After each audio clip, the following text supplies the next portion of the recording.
So, Querida Prima, Querida Hermana, Querida Hermana, Querida Prima. It's a working title. Hi, buenas, all the things. My name is Adriana, and this is the first episode in English. I want to make episodes in both English and Spanish. This is the first episode in English of Querida Hermana, Querida Prima.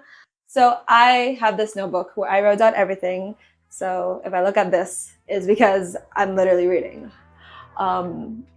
Today, I want to talk about my experience being on the social justice warrior side of the internet from ages 12 to 28. I'm so tired, girl. Who isn't? But the recent news that is going on with the fucking billionaires and Meta and Google going on a lawsuit because their apps are addictive to children really started to make me think of what was my relationship with social media growing up. Thankfully, my parents never let me have Instagram when I was a child, even though all the cool girls got that. And what I did have was Snapchat and Tumblr. And it was through Tumblr that I got into the social justice warrior side of the internet, which, don't get me wrong, I don't think it's a bad thing originally, but I have grown to see that community for the hypocrites that they are. And this is my story about it. I need to start out by saying that previous to my knowledge that I found on Tumblr, I have always been a firm believer of the Puerto Rican independence movement from a young age. And that is something that I still stand for and is a core value of mine. Like freedom for Puerto Rico is a core value of mine that's tied to my family and my identity.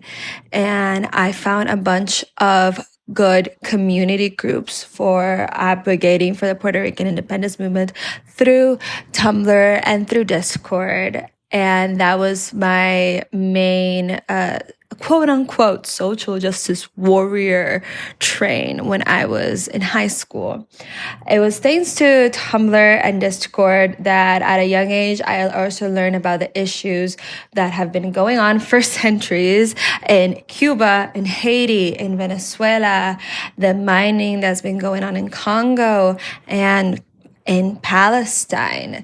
These are not new issues. These have been issues permeating and cyclical issues from the 70s, 90s, 2000s, and ongoing. So I used Tumblr and Discord a bit more as like community organizing and educational outreach through that.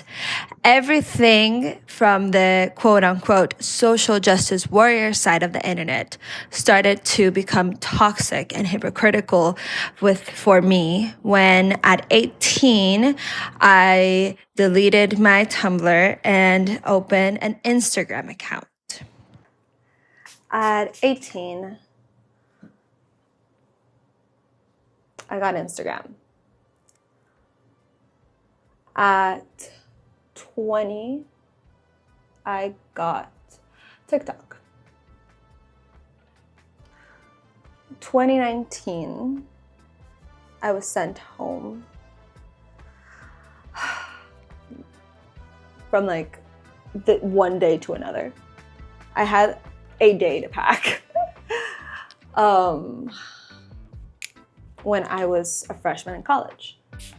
Until I was a freshman, till really a junior, I was addicted. Like I'm talking 8 to 10 hours on my phone. I'm going to be 25, and at 25 is when I can say that I am no longer addicted to my phone. And I feel amazing. And I feel like I'm getting my shit together and my life together. And I do think that not being addicted to your phone and getting shit together correlate. I hate that caring about others and caring about your country became trendy in a competition and not something to take serious. I'm going to say this once. Once is more than enough, okay? Put your money where your mouth is. Put your money where your mouth is.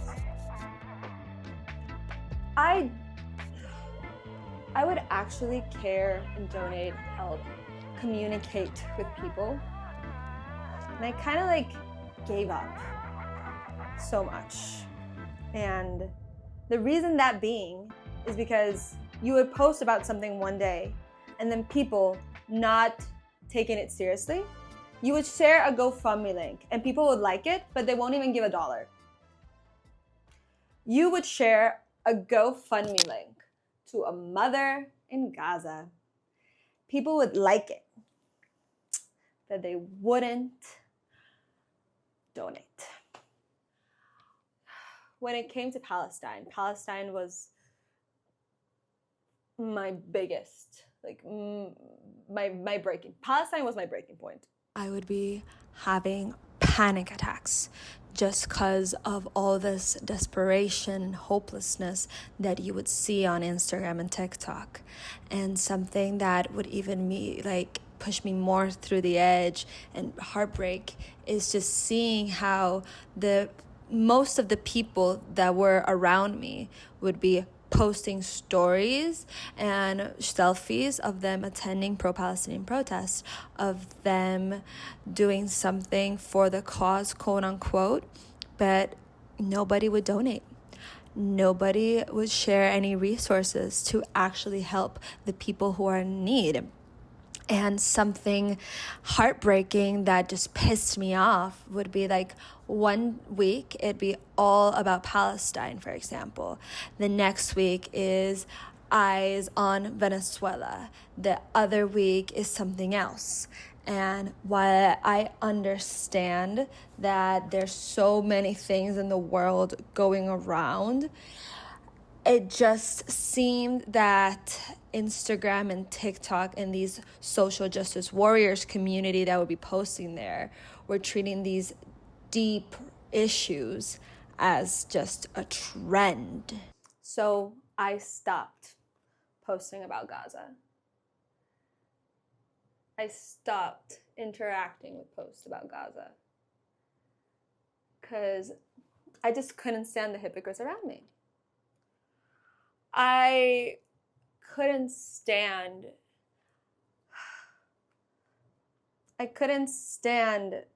just the people who I thought I knew.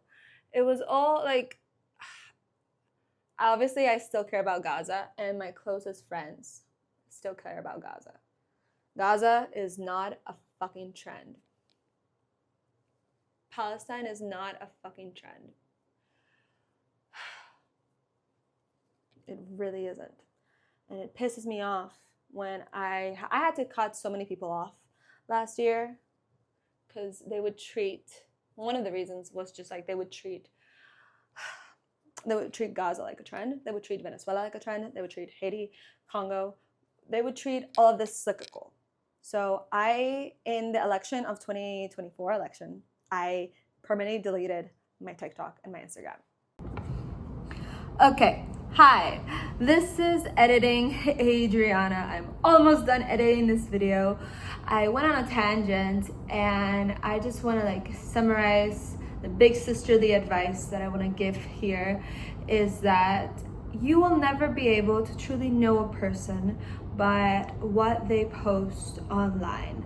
The lesson here is really that just because somebody is liking, resharing, posting, whatever, something that aligns with your values online does not mean that they themselves align with their values, and does not mean that you get to trust them with everything.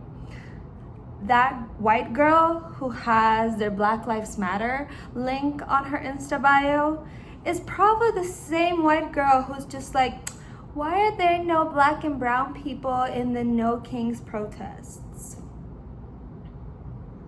That's what I'm talking about.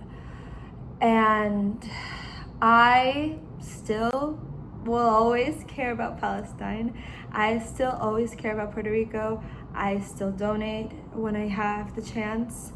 So just because I'm not posting about it does not mean that I don't care about it. And just because you post about it does not mean that you care about it. Furthermore, you can find all these resources to help in my description below. And if you wanna know more about me and like my content and whatnot, please consider helping me with Buy Me a Coffee. Thank you. Bye.